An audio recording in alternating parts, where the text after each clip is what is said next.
Dragon's game is up. Will Xi set to become modern-day Hitler? China's overambitious attempts under the leadership of Xi Jinping to become economic superpower in the world is proving quite expensive for that country.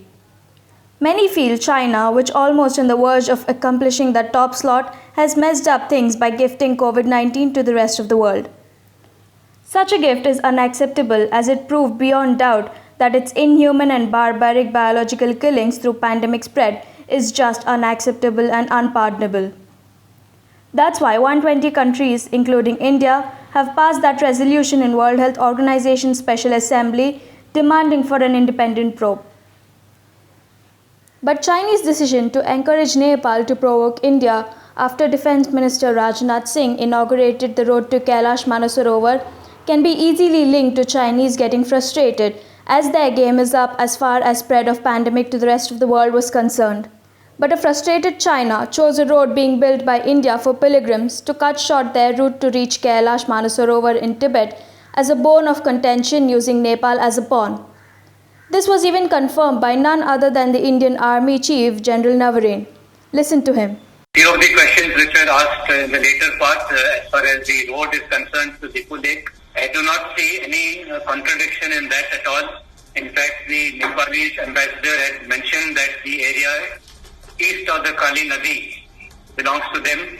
There is no dispute in that whatsoever. The road which we have made is in fact to the west of the river. So I don't know what they're actually agitating about. There are little issues as you go ahead as to where exactly the tri-junction should be. There have never been any problems on this score in the past. There is reason to believe that they might have raised these problems or these issues at the behest of someone else, and that is very much a possibility. Meanwhile, Zhao Lijian, China's foreign ministry spokesperson, last week warned New Delhi not to make any unilateral move that will complicate the current situation, vowing that Chinese troops would firmly oppose any attempts by India to cross the border. He called on New Delhi to abide by the consensus reached last year by China's President Xi Jinping and Narendra Modi, India's Prime Minister, to resolve their differences through dialogue. All Indian activities are entirely on the Indian side of the line of control, Anurag Srivastava, India's foreign ministry spokesperson, responded to his Chinese counterpart. Meanwhile, the US further embarrassed China by removing that country's corporate giants from the New York Stock Exchange.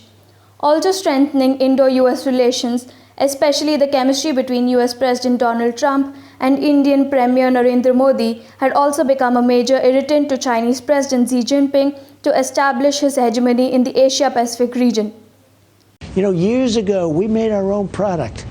We didn't rely on everybody in the world. They have their own problems. Globalists, they're globalists. They're people that think we have to make the world wealthy at our expense.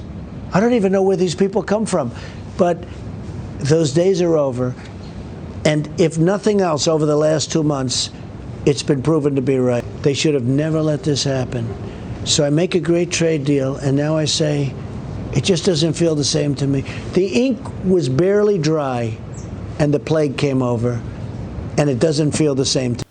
As far as New Delhi is concerned, the road lies within Indian territory and was merely an upgrade of a popular pilgrimage route so devotees visiting Tibet's Mount Kailash could avoid an arduous trek to pass. Whether this confrontation will lead a major conflict or not, one has to wait and see. This is MS Purti for Orange News 9 TV.